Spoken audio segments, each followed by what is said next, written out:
E será que o mangá de Berserk continua funcionando mesmo sem o Kentaro Miura?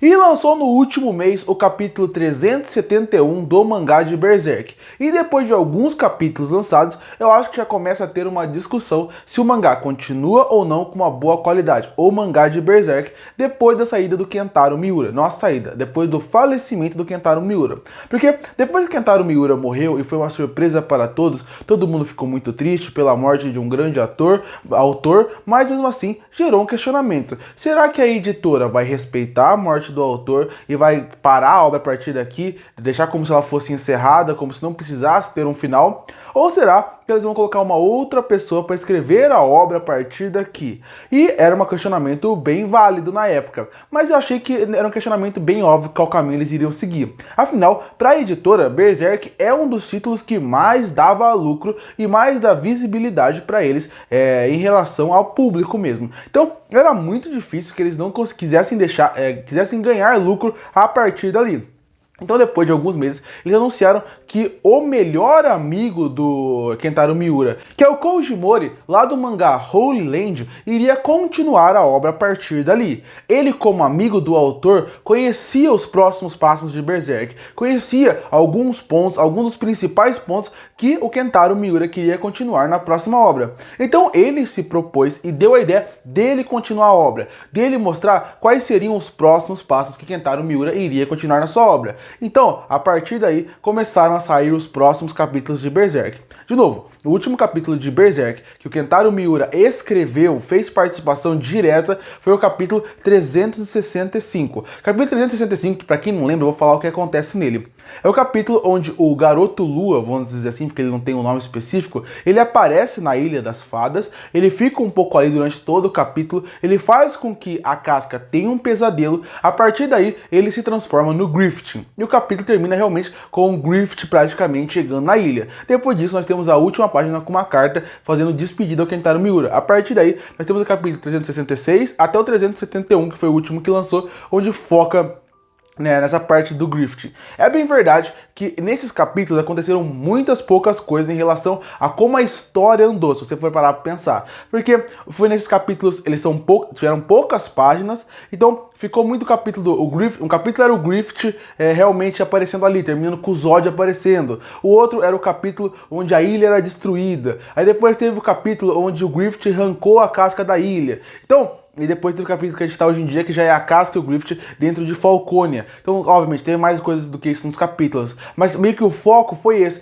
Não teve tanto como fazer com que a história andasse nesses capítulos. E aí eu até acho que nesse começo e nesse arco até o final dele, eu acho que o autor, o Koji Mori, ele vai conseguir seguir bastante do que o Kentaro Miura falou para ele que ia seguir. E ele vai seguir alguns pontos, como no final da obra, como a obra vai se encerrar, que eu acho que ele vai seguir com a ideia do Kentaro Miura. O Miura já tinha dado entrevista falando que o final de Berserk não seria um final pesado e forte como as pessoas esperam. Afinal, muita gente chega em Berserk e começa a ver a obra esperando uma grande carnificina. As pessoas acham que Berserk não é um anime reflexivo, nem um anime de luta. Ele acha que é um anime, um mangá no caso, completamente pesado, onde vai ter coisas completamente pesadas, vai fazer você ficar chocado com o que você vai ver. Sangues e violência. O Gato é um cara completamente descontrolado, que só quer matar tudo e todos. Mas Berserk, na verdade, não é isso. Isso é a parte mais superficial.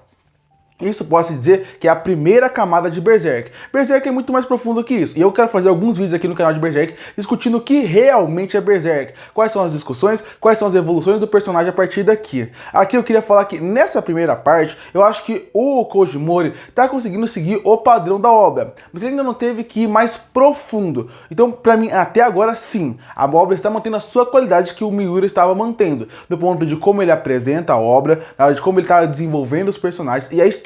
O caminho para onde ele queria realmente prosseguir parece que é esse. O que me preocupa é quando sai disso, porque, tudo bem, o final da obra, ela realmente pode chegar no ponto que o Kentaro Miura queria, que eu não sei qual que vai ser. Ele falou que vai ser um final mais agro e doce, obviamente em termos dele vai ser completamente uma carnificina, mas não vai ser completamente pesado como as pessoas esperam, né? Mas o grande lance e desse ponto que a gente tá agora, que é um ponto que ele não teve que ainda ousar muito, até o ponto que vai chegar nesse final. Será que ele vai conseguir conduzir bem a história? Porque como eu falei, Berserk é muito mais profundo do que simplesmente morte, carnificina e o final da obra. E chegar até o final, tudo bem, mas tem muita coisa que vai acontecer nesse meio, como por exemplo, todo o arco do Richette com os Kushans. Tem toda uma aventura, uma jornada que está acontecendo ali que o Miura pouco explorou ainda. Então, quando o Kojimori for explorar, você vai ter que ver uma outra visão. Provavelmente nem ele sabe tão bem o que ele ia tão profundo ali. Além disso, já anunciaram que além desse arco, o mangá não vai terminar nesse arco. Vai ter mais um arco ou dois antes de acabar a obra. Ou seja, o Kojimori meio que vai ter que inventar as coisas que ele imagina ali. Então esse é o ponto que me preocupa em relação do Berserk acabar ficando mais fraco ao longo do caminho. Não porque o Kojimori não tem potencial, mas porque o Kentaro Miura tinha uma visão muito própria e muito pessoal sobre a obra. Afinal, ele escreve Berserk desde a época da faculdade, desde que ele fez um protótipo da obra e depois ele criou a obra que a gente conhece. Ele pensa nessa obra profundamente desde a sua adolescência. Então ele sabe como são os personagens, ele conhece profundamente. Então pra mim, até o momento, não, Berserk não mudou e continua mantendo a sua qualidade de contar sua história, de apresentar os personagens. Mas também tem que ser dito que ele não teve que ir tão profundo nas sagas, nos personagens, como deveria. Agora, nesse último capítulo, foi o capítulo mais reflexivo que teve, envolvendo mais a Casca, envolvendo mais a parte dela estar numa prisão. Mas de um modo geral, o Berserk não teve que ir mais profundo em discussões que ele gosta de ir, em assuntos que o Kentaro Miura sempre gostou de ir. Então, ter mais de uma saga, ter um arco inteiro envolvendo os Kushans que ainda não foi explorado, acaba gerando uma preocupação. Então, pra mim até o momento, continua mantendo a qualidade. Pra quem largou Berserk, porque o Miura morreu e não queria continuar, eu acho que vale a pena continuar sim, porque até agora tá se mantendo na mesma qualidade que ele tava escrevendo, mas eu tenho preocupação do que vai acontecer a partir daqui. Curte para fortalecer o canal, se inscreve para não perder os próximos vídeos. E aí, você acha que Berserk está mantendo sua qualidade ou você acha que depois da morte do Miura já deu uma queda? O que você espera do final de Berserk? Você está gostando do arco atual? Comenta aqui embaixo. E eu volto no próximo vídeo.